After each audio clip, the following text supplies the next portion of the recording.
عرض سلام و ادب و احترام. شب شما بخیر، شب بینندگان محترم بخیر و نیکی باشه ان شاء الله. خیلی خوش آمدید به گفتگوی ویژه خبری امشب. در گفتگوی ویژه خبری امشب با توجه به اتفاقات سوریه راجع به تحولات میدان از نگاه دیپلماسی صحبت خواهیم کرد و مهمان امشب ما جناب آقای دکتر اراقچی وزیر محترم امور خارجه هستند. اگر علاقه‌مند به دیدن این گفتگو هستید دعوت می‌کنم که ما را از شبکه خبر همراهی بفرمایید.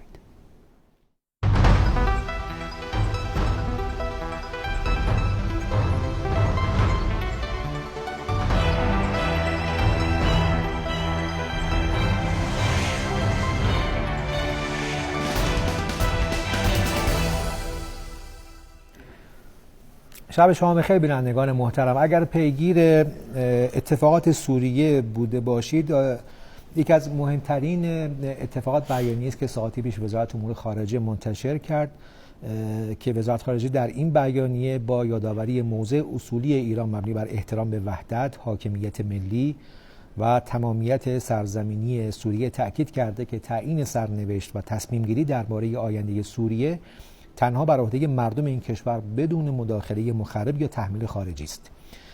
پایان هرچه سریعتر درگیری‌های نظامی، ممانعت از اقدامات تروریستی و شروع گفتگوهای ملی با مشارکت همه طیف‌های سوریه برای تشکیل حاکمیت فراگیر از دیگر مواردی است که در بیانیه وزارت خارجه به آنها تأکید شده. همینطور در همین بیانیه از سازوکارهای بین‌المللی با محوریت قطعنامه 2254 سازمان ملل متحد مبنی بر پیگیری روند سیاسی در سوریه حمایت شده و در ادامه آمده که تأمین امنیت همه شهروندان سوری و اتباع سایر کشورها و نیز حفظ حرمت اماکن مقدس مذهبی و همچنین حفاظت از اماکن دیپلماتیک و کنسولی بسیار ضروری است. تحولات سوریه و آنچه که به ویژه از دیشب تا حالا اتفاق افتاده رو بررسی می‌کنیم با حضور جناب آقای دکتر اراقچی وزیر محترم امور خارجه. سلام عرض می‌کنم، خیلی خوش آمدید و یه خدا قوت خیلی اساسی بابت این روزهایی که پشت سر گذاشتید و بسیار پرتلاش جناب عالی در صحنه حاضر بودید. بسم الله الرحمن الرحیم. بنده سلام عرض می‌کنم خدمت حضرت عالی و همه بینندگان محترم که میدونم با علاقه مسائل سوریه رو احتمالاً دنبال کردن و امشب امیدوار هستم که صحبت خوبی باشه براشون ان شاء الله. آقای دکتر، تقریباً چون همه در جریان اتفاقات هستن، به ویژه از دیشب تا به الان، یک از سوالات خیلی مهمی که راجع به سوریه مطرحه اینه که آیا آنچه که الان در سوریه در میدان مشاهده هستیم این نتیجه یک توافق پشت صحنه است که در حوزه رسانه خیلی بهش پرداخته نشده، تحفظاتی راجع به رسانه‌ای کردنش وجود داشته، یا نتیجه یک غافلگیری است که اتفاق افتاده برای همه کسانی که ذی مدخل در این ماجرا بودن و دخیل بودن، یا نه از ابتدا به صورت دقیق تحولات سوریه رصد می شده و این قابل پیش بینی بوده و طبق همون هم جلو رفتیم؟ ببینید، به نظر من نه، همه چیز روشن بود و هم تحلیل هایی که وجود داشت هم اخباری که وجود داشت از قبل دلالت می کرد که یک همچین حرکتی انجام خواهد شد، هم به لحاظ تحلیلی هم به لحاظ اطلاعاتی. اینکه یک طراحی پشت صحنه از طرف آمریکا و رژیم صهیونیستی وجود داره که محور مقاومت رو به هر حال دچار مشکلات پی در پی بکنه، این خب چیزی بود که ما میدونستیم، چیز جدیدی هم نیست، همواره این وجود داشته. در پی تحولات غزه و لبنان طبیعی بود که این حرکت ها ادامه پیدا بکنه. اما به لحاظ میدانی و اطلاعاتی، دوستان ما در سیستم های اطلاعاتی و امنیتی کشور خودمون و در کشور سوریه به طور کامل از تحرکاتی که در ادلب و اون مناطق در حال انجام بود اطلاع داشتن و همه اطلاعات مربوطه به دولت سوریه و به ارتش سوریه منتقل شده بود. خود اونها هم اطلاعاتی رو داشتن، دوستان ما هم اطلاعات کامل رو در آورده بودن، همراه با بالاخره عکس ها و تفصیلات و عده و عده و همه چیز اینها به دولت سوریه منتقل شده بود. اون چه که غافلگیر کننده بود،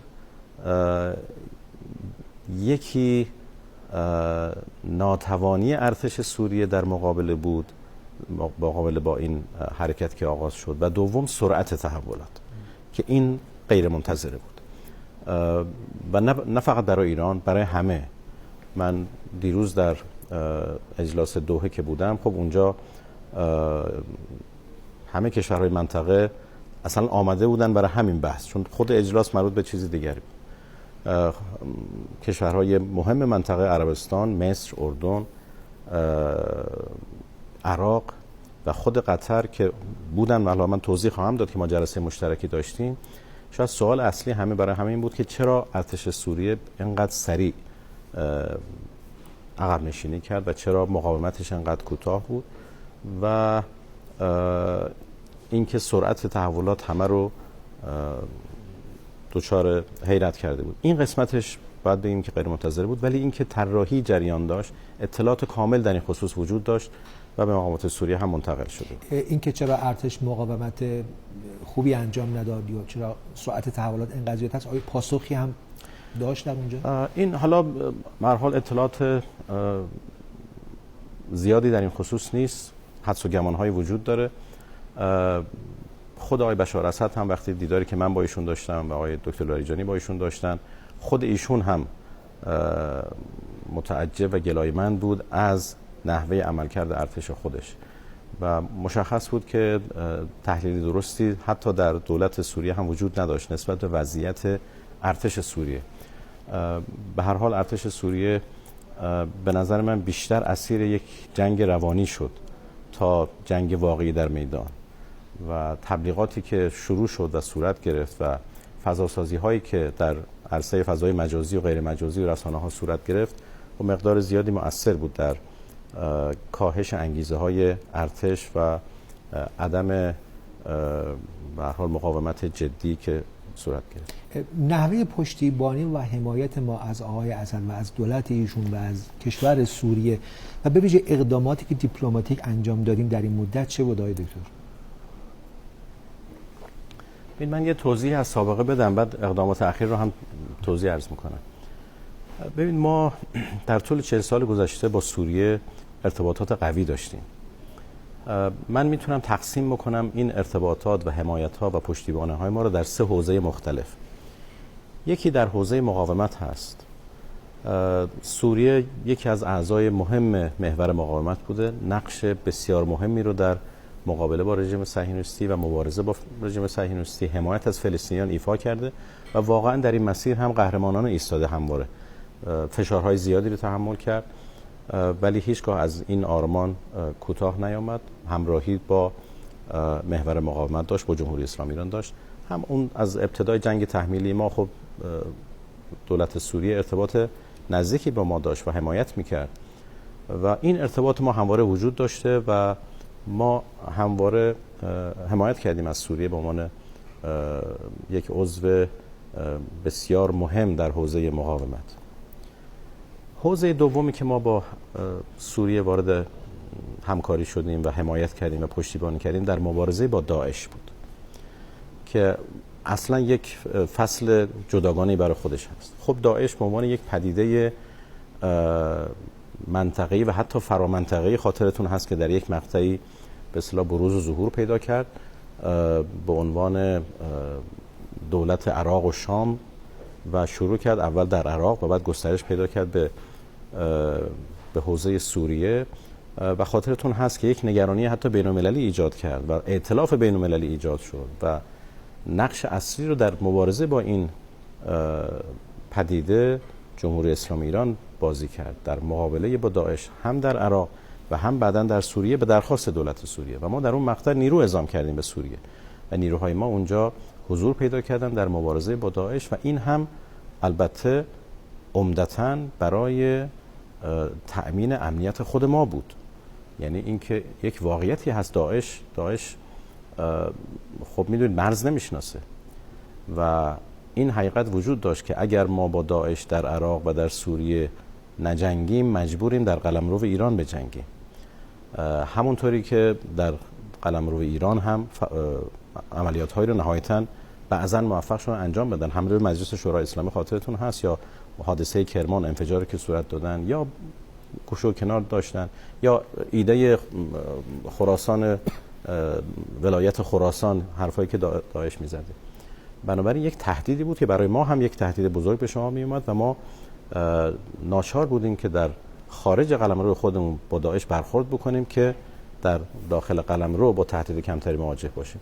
به این دلیل ما نیرو اعزام کردیم سوریه، در جنگ شرکت کردیم، با ارتش سوریه همراه شدیم، در عراق همینطور با نیروهای مقاومت با ارتش عراق و نهایتاً موفق شدیم که داعش رو شکست بدیم. و حقیقتاً باید گفت که پیروزی بر داعش عمدتاً نتیجه یا دستاورد سردار شهید ما شهید حاج قاسم سلیمانی بود که رهبری کرد عملیات ضد داعش رو، بسیج کرد نیروهای مختلف رو چه در عراق چه در سوریه و موفق شدیم ما که داعش رو شکست بدیم. خب وقتی داعش شکست خورد، نیروهای ما که به درخواست دولت سوریه رفته بودن به درخواست دولت سوریه هم مجددا خارج شدن، یعنی ما وظیفه دیگری در اونجا نداشتیم. البته یه تعدادی از نیروها موندن که دیگه به اصطلاح مسئولیت مشاوری مستشاری داشتن، در آموزش و اینها کمک میکردن، کارهای اطلاعاتی اینها. ما دیگه نیروی رزمنده خودمون رو کاهش دادیم. مقوله سوم حمایت ما از دولت سوریه مربوط میشه به ارتباط دولت سوریه با مردم خودش و با گروه‌های معارض خودش. در اینجا دیگه ما دخالتی نداشتیم الا اینکه همواره توصیه کرده بودیم دولت به اصطلاح سوریه رو به گفتگوی با معارضین خودش و پیدا کردن یک راه حل سیاسی مسالمت آمیز برای حل اختلافاتی که وجود داره. درخواست کمک هم از ما نشد هیچ وقت. وظیفه ارتش بود. ما اصولا وظیفه‌ای برای خودمون قائل نبودیم، دولت سوریه هم برای ما قائل نبود، چون موضوع داخلی سوریه بود، ارتباطش با گروه‌های معارض خودش، با مردم خودش. ما در حد راهنمایی، در حد توصیه، من خاطرم هست که از توصیه‌های جدی ما همواره به دولت سوریه این بوده که وارد گفتگو بشن، وارد تعامل بشن و سعی بکنن که از طریق مسالمت آمیز بدون اینکه صدمه‌ای به مردم حتی الامکان وارد بشه مسائل رو حل بکنن. اصولا تشکیل روند آستانه مقدار زیادش در همین جهت هست. میدونید که ما ایران، روسیه و ترکیه روندی رو درست کردن، مجموعه مذاکراتی که به عنوان روند آستانه معروف هست که ما اتفاقا دیروز آخرین جلسه این روند رو داشتیم. تشکیل روند آستانه برای این بود که این سه کشور که به نوعی ذی‌مدخل هستند در تحولات داخل روسیه کمک بکنن به اصلاحات سیاسی، کمک بکنن به مذاکرات. روند آستانه اشاره بفرمایید، چون به اون مذاکراتتون با آقای اسد اشاره کردین که توصیه‌هایی که بهشون داشتید، آیا در همین مذاکرات اخیر هم باز این توصیه اتفاق افتاد با آقای بله دقیقاً در همین مذاکرات اخیر هم که من ایشون رو ملاقات داشتم، توصیه‌های زیادی در خصوص ارتش ما داشتیم که واقعا ارتش روسیه احتیاج به روحیه داره، باید اقداماتی صورت بگیره و این دیگه کاری بود که خدای بشار اسد باید انجام میداد که روحیه ارتش و انگیزه‌های ارتش رو بالا ببره. ما هم در حد خودمون کمک بکنیم. و دوم اینکه به هر حال با مردم سوریه تعامل بیشتری صورت بگیره. آنچه که نهایتاً حکومت‌ها رو حفظ میکنه مردم هستن و اتکا، مثل جمهوری اسلامی ایران که در نهایتاً نه به هیچ قدرت خارجی اتکا نداره غیر از خداوند متعال، اتکای ما به مردم خودمون هست و این توصیه بوده که ما همواره به بشار اسد هم داشتیم. روند آستانه را اگر میشه کنم مفصل‌تر توضیح بفرمایید. روند آستانه هم به همین منظور شه که بعد از اون جنگ‌هایی که در ابتدا صورت گرفت بین سوریه و معارضین و خب حالا خاطرتون هست دیگه تا نزدیک دمشق، تا داخل دمشق اومدن اون موقع گروه‌های معارض و جنگ زیادی شد و عقب‌نشینی‌ها و اینها که شد، نهایتاً ایران، روسیه و ترکیه توافقی رو کردن که کمک بکنن به مدیریت اوضاع و این جلوی تنش‌ها و تهاجمات گرفته بشه و این سه کشور شدن ضامن صلح و آرامش و هر کدوم تقبل کردن که کمک بکنن گروه‌هایی رو که هستن در محدوده خودشون نگه بدارن و جلوی جنگ گرفته بشه. این روند فکر می‌کنم در حدود بیشتر از 10 سال گذشته موفق بوده و موفق شده بود که صلح رو و آرامش رو در سوریه ایجاد بکنه و این تهاجم اخیر یا این حملات اخیری که صورت گرفت خب واقعا خلاف اون روند آستانه بود و قرار چیز دیگری بود. حالا یکی از اهداف روند آستانه این بود که بعد از برقراری آرامش این سه کشور به دولت سوریه کمک بکنند و به معارضین که یک گفتگوی سیاسی شکل بگیره، اصلاحات سیاسی صورت بگیره، تغییراتی در قانون اساسی اگر لازم هست شکل بگیره، که ما در طول 10 سال گذشته خیلی به آرامی در این مسیر حرکت کردیم. البته باید گفت که به اون حدی که انتظار بود این مسیر به خوبی پیش نرفت و دولت آقای اسد خب در این خصوص هم انعطاف کمی داشت و هم سرعت کمی داشت در حرکت به این سمت. به هر حال بحث مسائل داخلی سوریه، گفتگوی با معارضین، رسیدن به راه حل سیاسی یا اگه لازمه مقابله با اونها، این قسمت دیگه به خود دولت سوریه مربوط بود و به ارتش سوریه و ما در حد اینکه کمک‌های سیاسی بکنیم یا مشورت‌هایی رو ارائه بدیم حمایت می‌کردیم و کمک می‌کردیم به دولت سوریه. و خب این همون قسمتی هست که الان دچار مشکل شد و ارتش سوریه این وظیفه خودش رو اینجا به درستی نتونست عمل بکنه و ما هیچ وقت قرار نبوده که جایگزین ارتش سوریه باشیم در حل و فصل مسائل داخلی کشور یا مقابله با معارضین. حضور ما در سوریه حضور رزمی ما در سوریه برای مبارزه با داعش بوده، بعد از شکست داعش هم خاتمه پیدا کرده و همچنین برای حمایت از مقاومت بوده و تدارک مقاومت و کمک به گروه‌های مقاومت. اینجا در داخل برخی تحلیلشون این بود، میگفتن که تو حوزه رسانه‌ای مقدار ادبیات راجع به معارضین تغییر کرد، یا تو اون تعبیری که جناب عالی به کار بردین معارضین مشروع، این رو تحلیل بر این کردن که رویکرد ما اساساً احتمالاً تغییر کرده. آیا واقعاً چون این تغییری در این رویکرد وجود داشت؟ نه، ببینید ما همواره موضع ما حمایت از گفتگو بین دولت سوریه و معارضین سوریه بوده. عبارت معارض مشروع در بحثایی که دیروز ما در روند آستانه بین ما و روسیه و ترکیه بود، اونجا یه مقدار بحث شد که من در مصاحبه‌ام هم اشاره کردم که روند آستانه خواهانی هست. چرا؟ چون برخی از گروه‌های معارض سوریه، معارض دولت سوریه، اینها در لیست گروه‌های تروریستی سازمان ملل ثبت شدن به عنوان تروریسم.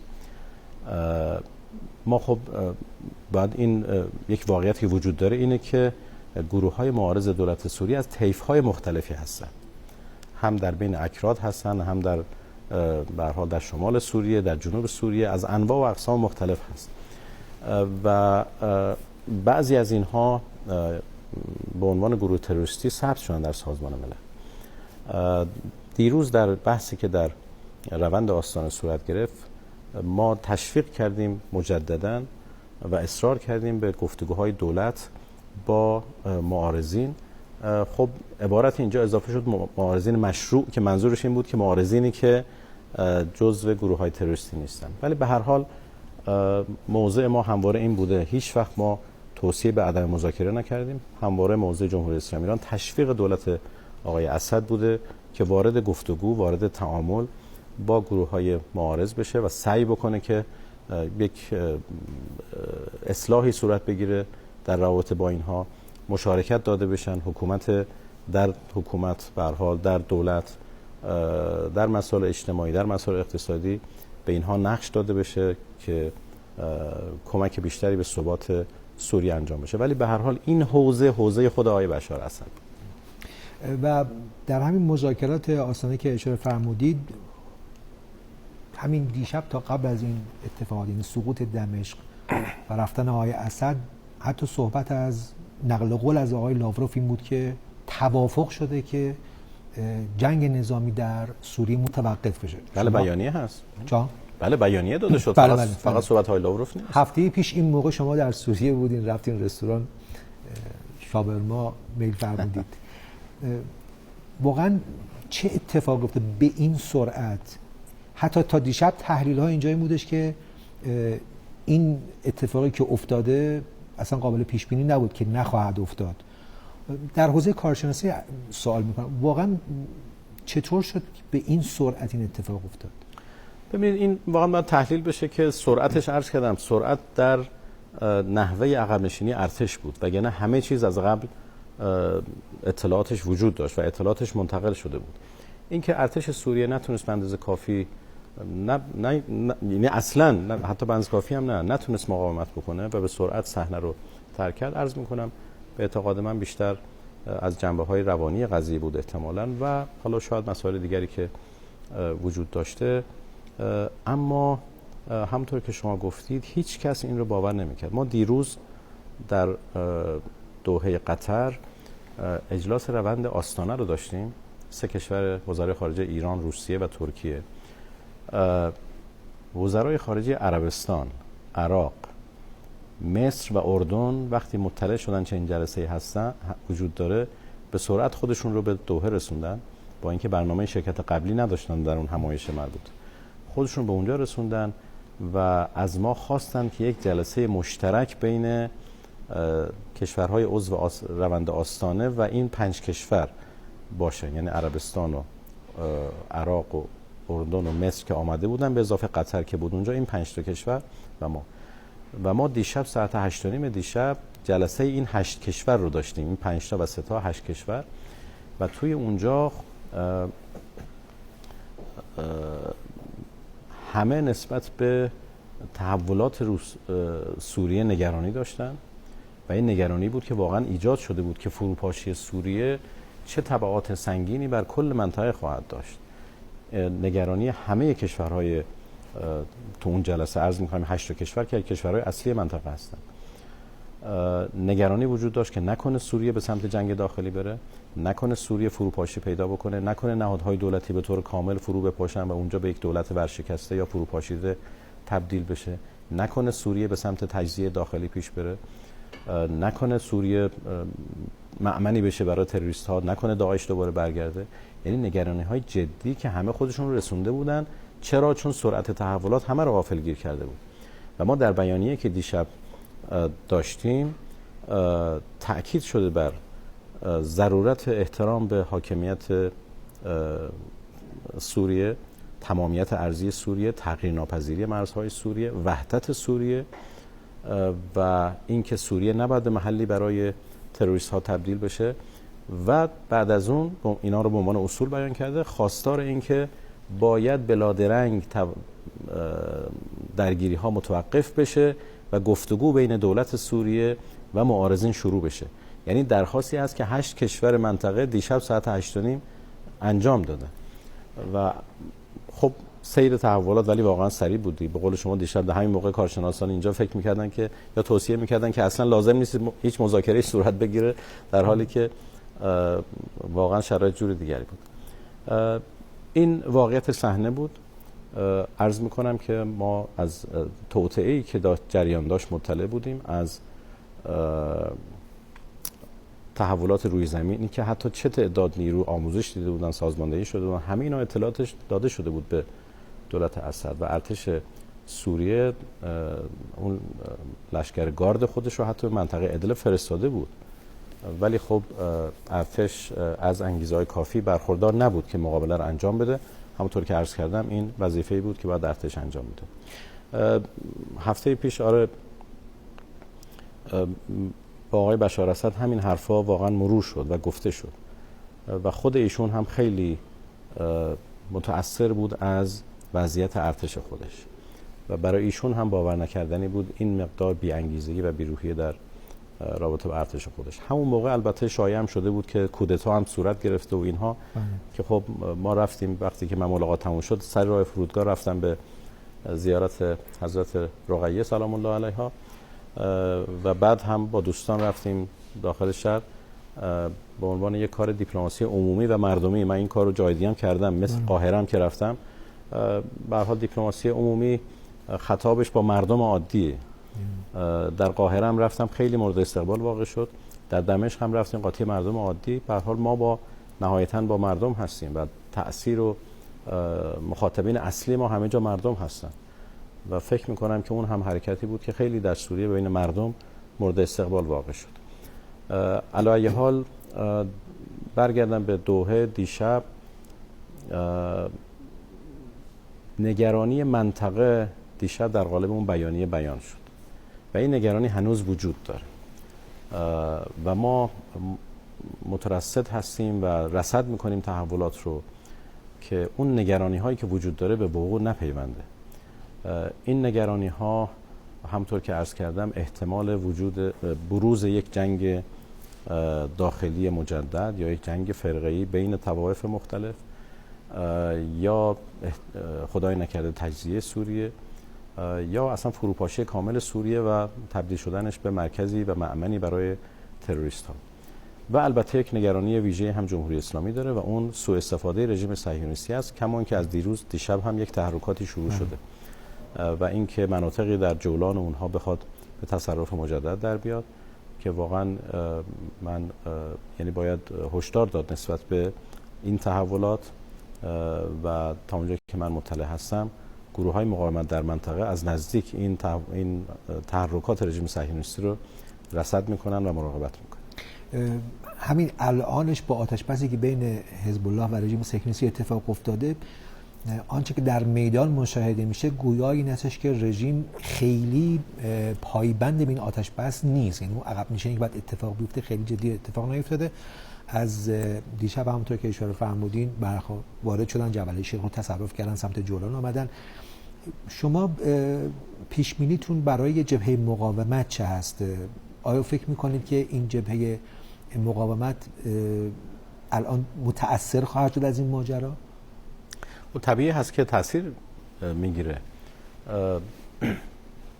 جبهه مقاومت بیش از 1 سال هست که دوران سختی رو گذرونده و یک مقاومت مثال زدنی رو نشون داده. هیچ کس باور نمی‌کرد که رزمندگان فلسطینی در غزه الان 14 ماه هستیه در محاصره کامل، زیر بمباران‌های کامل و خرابی همه جا هنوز مقاومت دارن میکنن، هنوز اسرایی رو که داشتن رو حفظ کردن، نتونستن از دست اونها خارج بکنن و هنوز گوشه و کنار تلفات میگیرن از رژیم صهیونیستی.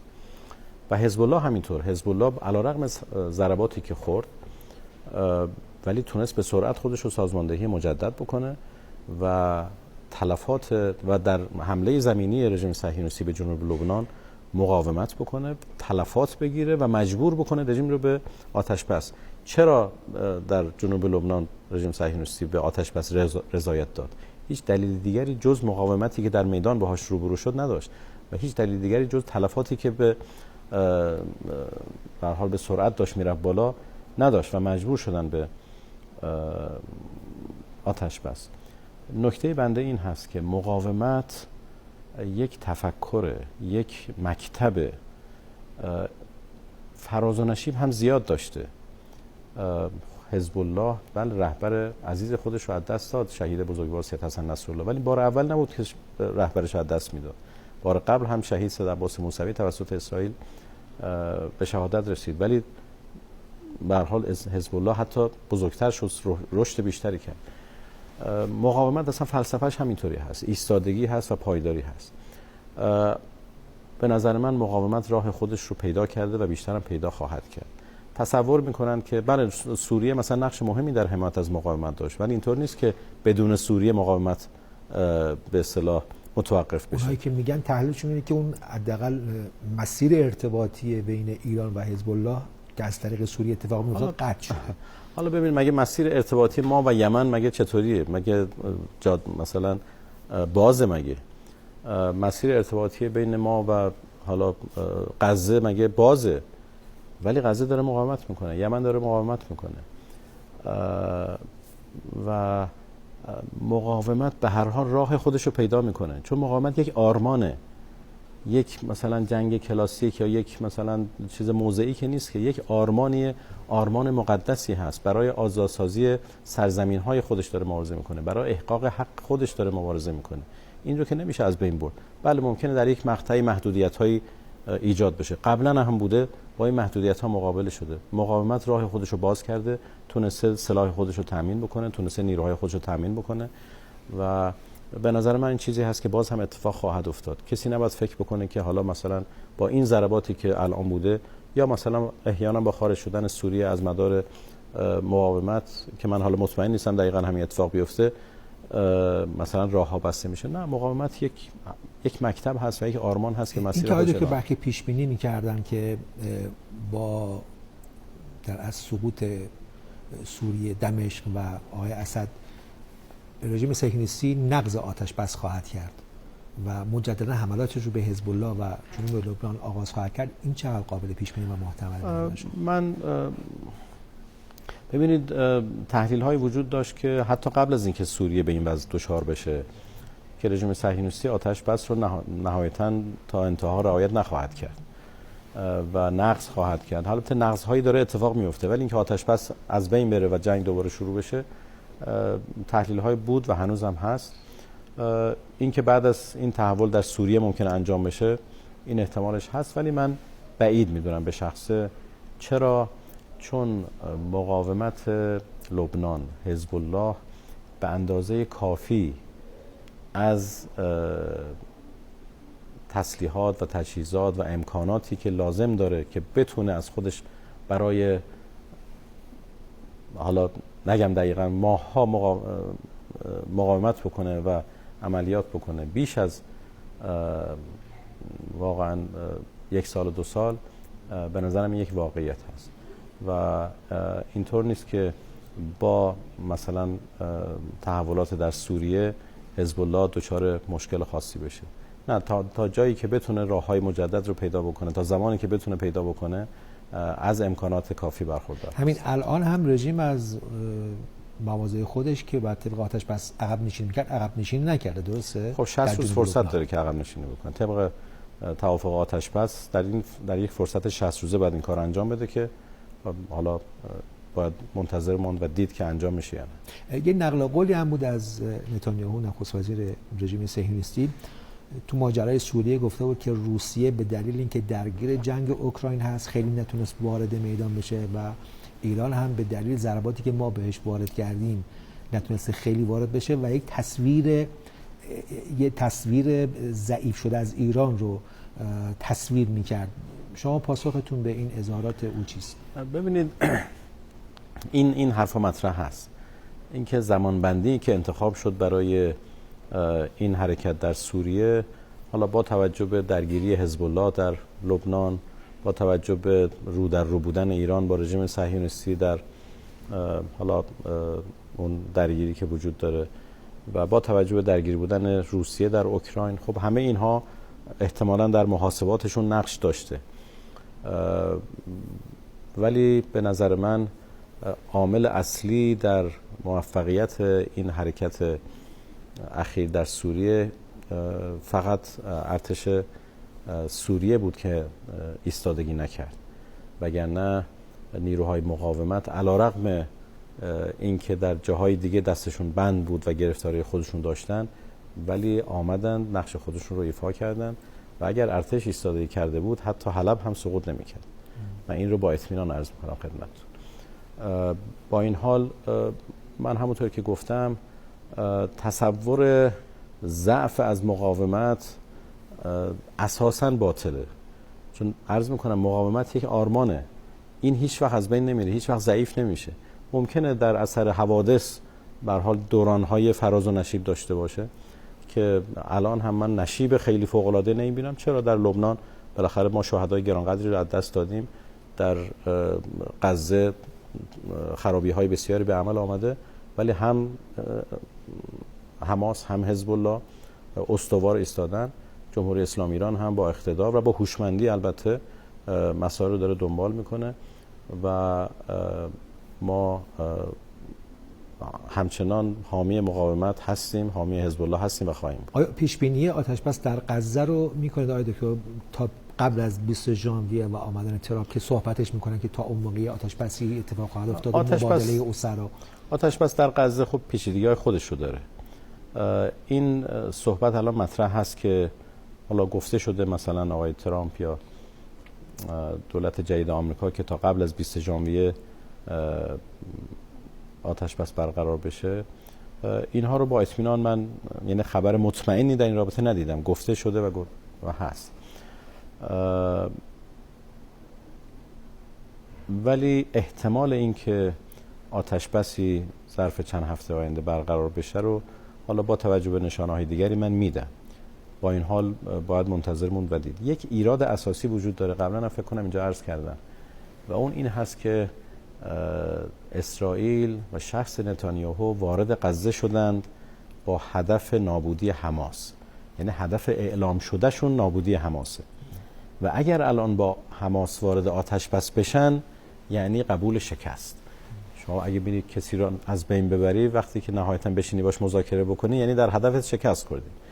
بنابراین مشکل قبول آتش بس در غزه برای نتانیاهو این هست که با قبول آتش بس در حقیقت قبول کرده که شکست خورده، به هیچ کس اهدافش نرسیده، ولی قبول آتش بس در اصل مهر تایید میزنه بر شکست اسرائیل در غزه. و راجع به آینده‌ای که الان در منطقه پیش بینی میکنن، برخی تحلیلشون این هستش که این مناقشه به سوریه محصور نخواهد بود و برخی کشورهای عربی به این سمت کشیده خواهند شد و وارد این ماجرا خواهند شد و برخی حتی صراحتا میگن که هدف بعدی عراق هست. آیا چون این پیش بینی برای منطقه دارید شما؟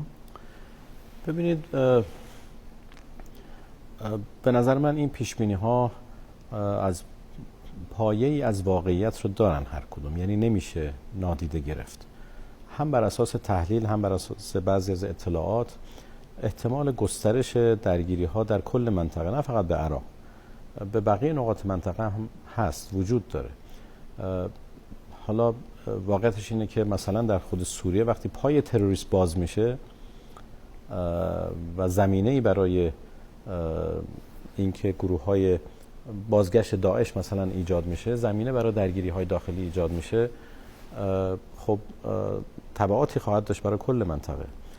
توطئه‌های رژیم صهیونیستی هم هیچ وقت پایانی نداره، نداشته و نخواهد داشت.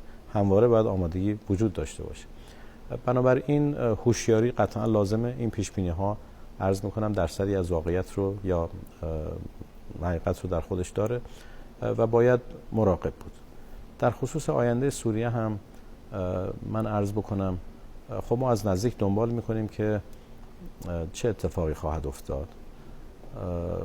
الان خب گروه‌های مسلح وارد شدن و مستقر شدند، ولی واقعیت این هستش که در سوریه طیف وسیعی از گروه‌های مختلف وجود داره، اقوام مختلف، طوائف مختلف، طیف‌های مختلف سیاسی و اگر این روزها به نقشه سوریه که به صورت رنگی نشون میدن که هر کجا تحت کنترل کی هست، اگه نگاه کرده باشید میبینید که مثل این چیزای چلتیکه هر گوشش تحت کنترل یک کسی است. این که اینها به یک توافقی برسند برای حکومت در سوریه به نظرم امر آسانی نیست. البته ما حمایت میکنیم، ما خواهان آن هستیم که اراده مردم سوریه غالب بشه در به هر حال با استفاده از سازوکارهای دموکراتیک و مردم سالارانه آنچه که خواست مردم سوریه هست محقق بشه، ولی من حدس میزنم که مسیر آسانی نخواهد. چیزی شبیه افغانستان و طالبان یا چیزی شبیه لیبی فکر میکنید؟ به نظر من هر احتمالی رو میشه داد. بهتر از الان قضاوت نکنیم، ولی صحنه سیاسی لبنان، صحنه سیاسی فعلی سوریه رو که آدم میبینه هر احتمالی وجود داره، به خصوص که بعضی از کشورهای منطقه هم بسیار عصبانی هستند از اون چه که اتفاق افتاده. من حالا اسم نمیبرم، ولی حدس میزنم که یک سری تحرکاتی هم از جانب دیگه شروع بشه.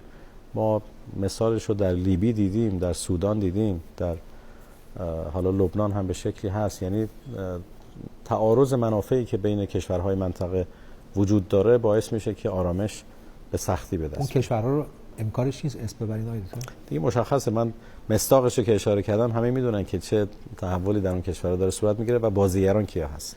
بسیار خوب. وضعیت سفارتخانه هم یکی از موضوعاتی است که مورد سوال هست. هم سفارتخانه ما در دمشق و کنسولگری‌های ما در سوریه و هم سفارتخانه سوریه در اینجا. آیا ما منتظر خواهیم بود که ببینیم چه اتفاقی میفته؟ این سفارتخانه رو تحویل کسانی خواهیم داد که آیا حاکم میشد در سوریه؟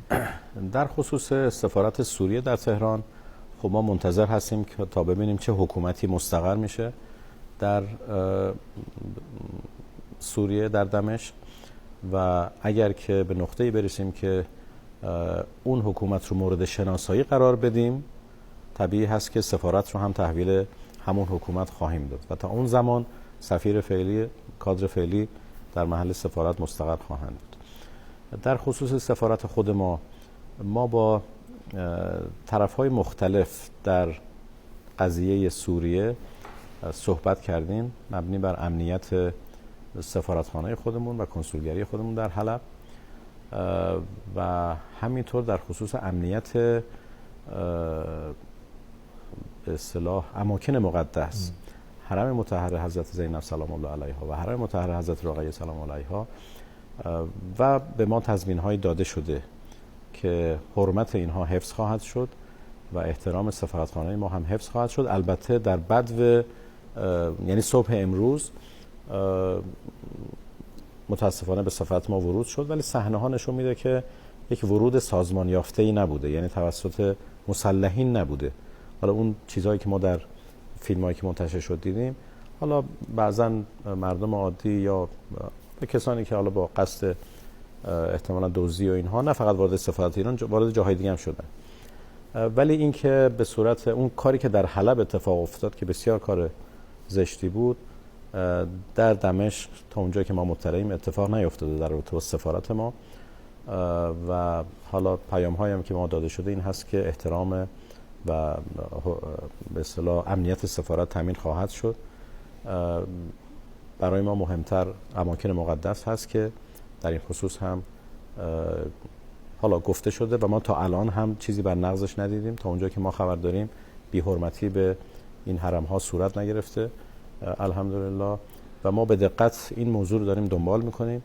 با طرف‌های مختلف که اسم میارم در تماس هستیم. من بعضا مرتب پیام ارسال میکنم، میگیرم، سفارتخونه‌های ما پیام میدن. در خود داخل سوریه تماس‌های با گروه‌های مختلف وجود داره که ما مطمئن بشیم نسبت به امنیت ایرانی‌هایی که هنوز هستند. البته اقداماتی هم برای بازگردوندن اونها صورت گرفته. فکر میکنم امشب عملیات تکمیل بشه و همه کسانی که هستن، حالا یا برای کارهای عمرانی رفته بودن یا شرکت‌ها یا هر کسی، همه اینها رو انشالله برمیگردونیم. ولی برای تضمین امنیت اونها، تضمین امنیت سفارتخانه خودمون، اماکن مقدس و بعضی مسائل دیگه که وجود داره، ارتباطاتمون نزدیک و مستقیم است. بسیار. در این ایام از طرف آمریکایی‌ها آیا پیامی راجع به سوریه به ما رسیده بود دکتر؟ ببینید، تبادل پیام بین ایران و آمریکا چیز عجیب غریبی نیست، همواره وجود داشته. از کانال سفارت سوئیس صورت میگیره، اونها پیاماشون رو میدن، ما هم جوابش رو میدیم. در خصوص سوریه هم فقط نیست، در خصوص مسائل مختلف هست و هدف عمده‌ش هم این هست که طرفین از اون اطلاعاتی که باید مطلع بشن و جلوی سوء تفاهمات احیانا گرفته بشه. و از الان نمیشه پیش بینی کرد که موضع ما نسبت به کسانی که حاکم در سوریه خواهند شد چیست؟ ما از نزدیک داریم مشاهده میکنیم، رصد میکنیم. تعامل ما با اونها بستگی به رفتار اونها خواهد داشت. این که چه سیاستی رو در مقابل جمهوری اسلامی ایران، در مقابل شیعیان سوریه اتخاذ میکنن، چه فاصله ای رو بین اونها و رژیم صهیونیستی خواهد بود، چه فاصله بین اونها و گروه‌های تروریستی خواهد بود، در رفتارشون چگونه رفتار خواهند، همه اینها رو ملاحظه خواهیم کرد و بر اساس اون رفتار خودمون رو تنظیم میکنیم. و آیا مذاکرات روند آستانه ادامه پیدا خواهد کرد و آیا ممکنه کشورهای دیگری هم به این روند اضافه بشن؟